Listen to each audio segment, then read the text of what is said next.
Hello students, welcome to Science Online Classes, class 10th CBSC. And in students we have started chapter number 12. Name of the chapter is electricity, and we have also studied about some topic of this chapter. We have solved some numericals of this chapter, and today we are going to study further topics of this chapter. Our first topic of this class is heating effect of electric current. Means electric current के कारण जो heat produce होती है उसके बारे में हम पढ़ेंगे. We know that a battery और a cell is a source of electrical energy. The chemical reaction within the cell generates the potential difference between its two terminals that sets the electrons in the motion to flow the current through a resistors or a system of resistors connected to the battery. Means ये क्या कह रहा है? ये कह रहा है कि जो सेल होता है, जो भी मतलब जिससे हम यूज करते हैं, पेंसिल सेल्स हो गए या दूसरे टाइप के जो सेल्स हो गए, वो क्या होते हैं? वो सोर्स होते हैं, इलेक्ट्रिक एनर्जी के सोर्स होते हैं. और उसमें क्या होता है? उसमें कुछ नहीं होता, उसमें केमिकल्स होते हैं जो रिएक्शन करके क्या पोटेंशियल डिफरेंस को जनरेट करते हैं. जो सेल के जो दोनों साइड हो गए, एनोड और कैथोड, मतलब प्लस और माइनस जिससे को हम दर्शाते हैं, तो उन दोनों साइड्स पर वो पोटेंशियल डिफरेंस को जनरेट करते हैं. ठीक है. फिर उससे पोटेंशियल डिफरेंस जब जनरेट होता है, तो जब हम उसको सर्किट में से कनेक्ट करते हैं, क्लोज सर्किट से, और उसमें रजिस्टर्स लगे रहते हैं या रजिस्टर्स का जो सिस्टम है वो कनेक्ट रहता है, तो उससे क्या होता है? फिर वो करंट फ्लो होता है उन रजिस्टर्स के, उस सर्किट में करंट फ्लो होता है, क्योंकि वहाँ पे पोटेंशियल डिफरेंस हमें मिल जाता है, जिसकी वजह से करंट फ्लो होता है. ठीक है. In this section 12.2, that to maintain the current, the source has to keep expanding its energy. Where does this energy go? हम अभी इस चैप्टर में पढ़ चुके थे कि जो करंट को मेंटेन करने के लिए क्या करते हैं कि जो सोर्स है वो अपनी एनर्जी को लूज करती है. मीन्स जो सेल है जब वो सर्किट से कनेक्ट किया जाता है, तो उसमें करंट, उस सर्किट में करंट फ्लो होता है. तो करंट फ्लो किस कारण होता है? और उस करंट फ्लो के कारण सेल क्या करता है? वो डिस्चार्ज हो जाता है. मीन्स वो जो सेल में इलेक्ट्रिक केमिकल एनर्जी होती है, वो किस में कन्वर्ट हो जाती है? वो इलेक्ट्रिकल एनर्जी में कन्वर्ट हो जाती है. ठीक है. वेयर डज दिस एनर्जी, और जो केमिकल एनर्जी है वो इलेक्ट्रिक एनर्जी में कन्वर्ट हो जाती है. A part of the source energy is maintaining the current may be consumed into useful work. और उससे हम अपना यूजफुल वर्क करते हैं.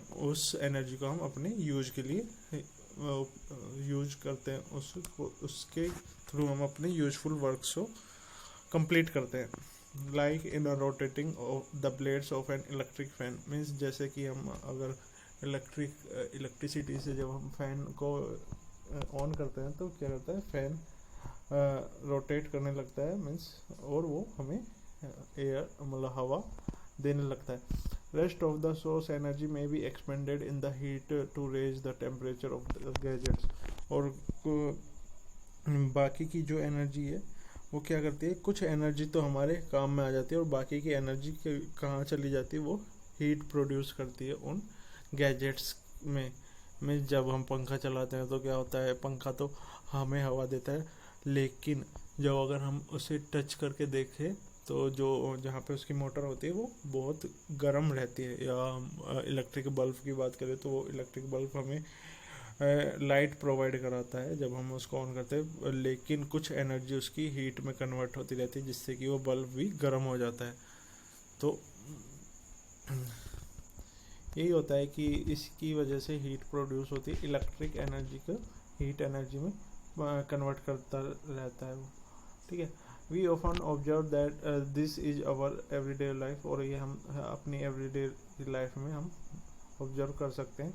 For example, an electric fan becomes warm if used continuously for longer time, etc. जैसे कि हम example ले लें कि एक इलेक्ट्रिक फैन है, उसको कंटिन्यू हम सुबह शाम ऑन किए हुए हैं, तो वो बहुत गर्म हो जाता है. ठीक. On the other hand, if the electric circuit is purely resistive, that is a configuration of resistors only connected to a battery. The source energy continually gets dissipated entirely in the form of heat. अगर हम बात करें कि जो circuit है उसमें केवल register बहुत सारे रजिस्टर्स लगे हुए हैं और उससे हम जब इलेक्ट्रिक करंट फ्लो कराते हैं तो वो क्या होता है कि उसमें बहुत ज़्यादा हीट प्रोड्यूस हो जाती है. This is known as the heating effect of electric current, और इसी को हम इलेक्ट्रिक करंट का हीटिंग इफेक्ट बोलते हैं. This effect is utilized in the device such as electric heater, electric iron. और इस इफेक्ट को कहाँ पे यूज किया जा सकता है? इस इफेक्ट को हम यूज करते हैं इलेक्ट्रिक आयरन हो गई और इलेक्ट्रिक हीटर हो गए. इलेक्ट्रिक हीटर्स जो हीट प्रोड्यूस करता है, जिसको हम विंटर्स में यूज करते हैं रूम हीटर वगैरह के लिए. और जो आयरन हो गई, इलेक्ट्रिक आयरन हो गई, उसको हम क्या करते हैं जब कपड़ों पे आयरन करनी रहती है तो उसे हम यूज करते हैं, वो इलेक्ट्रिक आयरन हो गई, वहाँ पे हम यूज कर सकते हैं. Considered a current I flow, capital I flowing through a resistor of resistance capital R. Let the potential difference across it be capital V. Let small t be the time during which a charge capital Q flow across the work done in the moving of the charge capital Q through a potential difference capital V is VQ. Means ये क्या बोल रहा है कि अगर हम बात करें कि एक रजिस्टर है जिसका रेजिस्टेंस कैपिटल आर है, उसमें से कैपिटल आई वैल्यू की करंट फ्लो हो रही है और उसके अक्रॉस, उस रजिस्टर के अक्रॉस जो पोटेंशियल डिफरेंस है वो कितना है? वो कैपिटल वी है.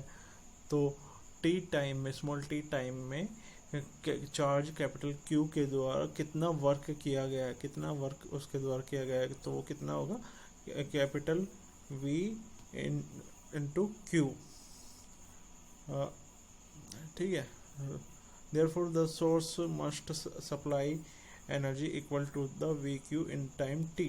और अगर हम एनर्जी की बात करें तो एनर्जी किसके इक्वल होती है? Work done in unit time. वो एनर्जी और पावर के इक्वल होती है. मीन्स पावर क्या होती है? कार्य करने की क्षमता. मीन्स यूनिट अगर हम वर्क डन मतलब हम निकालें कि जो हमारी स्ट्रेंथ है, कैपेबिलिटी है, मीन्स यूनिट टाइम में हम कितना वर्क कर सकते हैं, तो वो हमारी पावर कहलाती है. तो यूनिट टाइम में जहाँ पे भी यूनिट टाइम आता है तो वहाँ पे टाइम से डिवाइड किया जाता है. तो यहाँ पे पावर के लिए क्या होगा? Work done in unit time. Means work को डिवाइड करेंगे हम, अगर टाइम से डिवाइड करेंगे तो यहाँ पे हम पावर निकाल सकते हैं. ठीक है. Hence the power input to the circuit by the source is P is equal to VQ upon T. यहाँ पे VQ किसके इक्वल था? W. Capital W means work done in time, in unit time, means capital W upon T.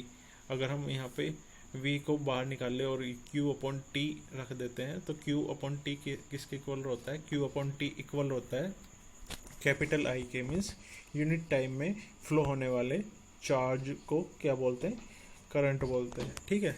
तो P किसके equal हो जाएगा? P equal हो जाएगा वी आई के. और the energy supplied to the circuit by the source in the time small t is P into t. और अगर हम यहाँ पे जो एनर्जी है, मतलब एनर्जी है, उसकी बात करें तो वो किसके इक्वल होगी? वो पावर और टाइम का मल्टीप्लाई होगी. डेट इज पी की वैल्यू है कैपिटल वी आई और टी तो हम नॉर्मली रख सकते हैं. तो ये किसके इक्वल हो जाएगी? जो एनर्जी है वो V I into t. what happens to this energy expended by the source? This energy gets dissipated in the resistor as heat. और जो ये एनर्जी वो कहाँ पे चली जाती है? वो रजिस्टर में हीट के फॉर्म में प्रोड्यूस होती है. Thus for a steady current capital I, the amount of heat capital H produced in time small t is, जो हीट प्रोड्यूस होगी वो जो हीट होती है वो एनर्जी होती है. तो हीट को हम एनर्जी के इक्वल कर सकते हैं. तो एनर्जी की वैल्यू कितनी थी? Capital V I into T. तो हीट की वैल्यू कितनी आ जाएगी? Capital V and I into T. ठीक है. Applying Ohm's law. अगर हम ओम्स लॉ यहाँ पे अप्लाई करते हैं तो जो V है वो किसके इक्वल होता है? यहाँ पे V होता है I इंटू आर. ठीक है. जो यहाँ पे V आ रहा है V होता है I into R, capital R, ये V की वैल्यू होती है। ठीक है, अगर हम यहाँ पे ओम्स लॉ लगा देते हैं तो H इक्वल टू होता है H equal to V I into T होता है, H equal to V I into T. तो V equal to I R होता है, V equal to I R. अगर हम V की वैल्यू यहाँ पे आई आर रख दे तो यहाँ पे हो जाएगा आई स्क्वायर आर इंटू टी। ठीक है, ये यहाँ पे दिया हुआ है। ठीक है, तो इस तरह के this is known as Joule's law of heating. इसी को हम क्या बोलते हैं, Joule's law of heating. The law implies that heat produce in a resistor is directly proportional to the square of the current for a given resistance, directly proportional to the resistance for a given current, directly proportional to the time for which the current flow through the resistor. Means Joule's law के according, Joule's law for heating के according हम क्या कह सकते हैं कि जो heat produce होती है वो डायरेक्टली प्रोपोर्शनल होती है किसके, करंट के स्क्वायर के डायरेक्टली प्रोपोर्शनल होती है, टाइम के डायरेक्टली प्रोपोर्शनल होती है, और रजिस्टर के रेजिस्टेंस के डायरेक्टली प्रोपोर्शनल होती है। मीन्स जितना रेजिस्टेंस ज़्यादा होगा उतनी हीट ज़्यादा प्रोड्यूस होगी, और जितने टाइम मतलब जितना टाइम हम ज़्यादा करंट फ्लो कराएंगे उतनी ज़्यादा हीट प्रोड्यूस होगी, और जितनी वैल्यू करंट की ज़्यादा होगी वो उतनी ही ज़्यादा हीट प्रोड्यूस होगी। ठीक है, in practical situation when an electric appliance is connected to a non-voltage source is used after calculating the current through it using the relation I equal to VR। जो प्रैक्टिकल सिचुएशंस होती है उसमें current निकालने के लिए हम कौन सा फॉर्मूला यूज करते हैं, वो यूज करते हैं I equal to V upon R. I है यहाँ पे कैपिटल I जो है वो है करंट, कैपिटल V है potential difference across the resistance, across the resistors, and the R है रेजिस्टेंस ऑफ द रजिस्टर। ठीक है, ये एक फिगर दिया हुआ है यहाँ पे। इस फिगर में हम देख सकते हैं कि इसमें क्या क्या दिया हुआ है। वोल्ट मीटर दिया हुआ है जिसको V से डिनोट करते हैं, और एमीटर दिया हुआ है जो करंट को मेजर करता है। V से वोल्टेज को मेजर किया जा सकता है, जिस मेजर किया जाता है जो कि R के अक्रॉस में इस R रजिस्टर के अक्रॉस पोटेंशियल डिफरेंस को मेजर करेगा। यहाँ पे की कैपिटल K से की हो गई, और ये यहाँ पे बैटरी लगाई हुई है, सेल लगाया हुआ। अब हम इस जो रिलेशनशिप अभी पढ़ा था हमने हीट का और करंट का, तो उससे हम अभी एक न्यूमेरिकल सॉल्व कर लेते हैं। Example number 12.10। An electric iron consumes energy at the rate of 840 watt heating is at the maximum rate and 360 watt when the heating is at the minimum. The voltage is 220 volt. What are the current and the resistance in each case? Means यहाँ पे दो case दे दिए कि एक बार तो वो power जो consume power है आयरन की वो कितनी है 840 वॉट, और दूसरे टाइम कितनी है 360 वॉट। ठीक है, मीन्स 840 वॉट है जब वो बहुत ज़्यादा गर्म हो जाता है, और 360 वॉट है जब वो बहुत कम गर्म रहती है वो iron. The voltage is 220 volt, और जो पोटेंशियल डिफरेंस है उसका वोल्टेज जो आ रही है करंट की वो है 220 volts. What are the current की वैल्यू क्या होगी वो निकालनी है, और रेजिस्टेंस इन ईच केस, और दोनों केस में रेजिस्टेंस निकालना है। अब एक चीज़ देख सकते हैं कि यहाँ पे पावर की वैल्यू दी गई है। ठीक है, पावर इक्वल टू वी आई होता है। यहाँ पे वी की वैल्यू दी गई है, पावर की वैल्यू दी है, तो आई की वैल्यू हम निकाल सकते हैं दोनों केस में।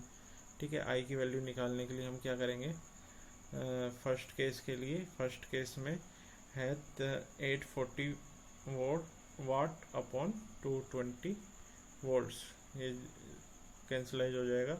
अगर मैं 2 से डिवाइड करता हूँ तो 11 और ये 42, ये तो हो जाएगी। अगर मैं यहाँ से डिवाइड करूँ इसको तो ये आ जाएगी 3.82 एम्पियर। फर्स्ट केस में इतनी करंट फ्लो होगी, और सेकंड केस में अगर मैं बात करूँ तो सेकंड केस में आई की वैल्यू हो जाएगी 360 वॉट अपॉन में 220। मीन्स अगर मैं इससे कैंसलाइज करूँ तो यहाँ पे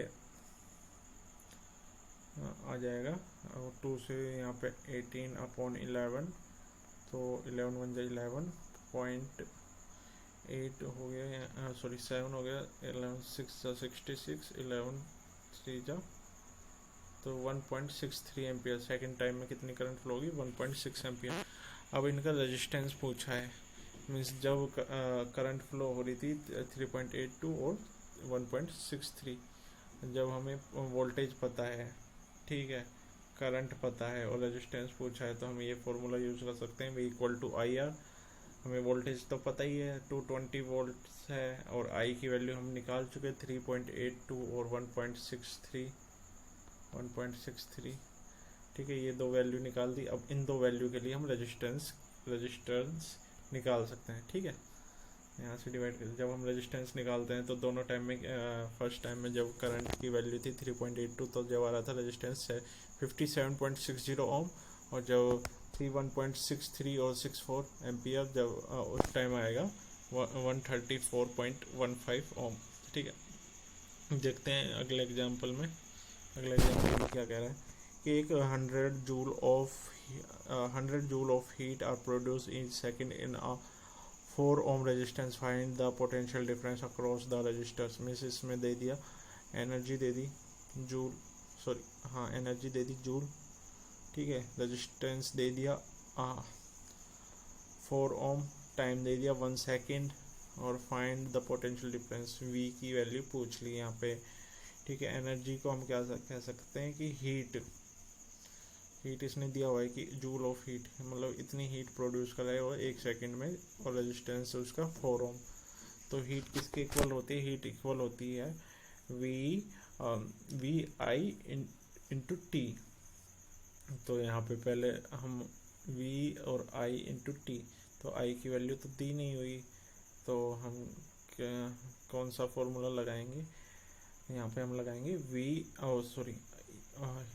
energy heat equal to I square into R into T. T की वैल्यू 1 सेकेंड, आर की वैल्यू 4 ओम, तो हम आई की वैल्यू निकाल सकते हैं।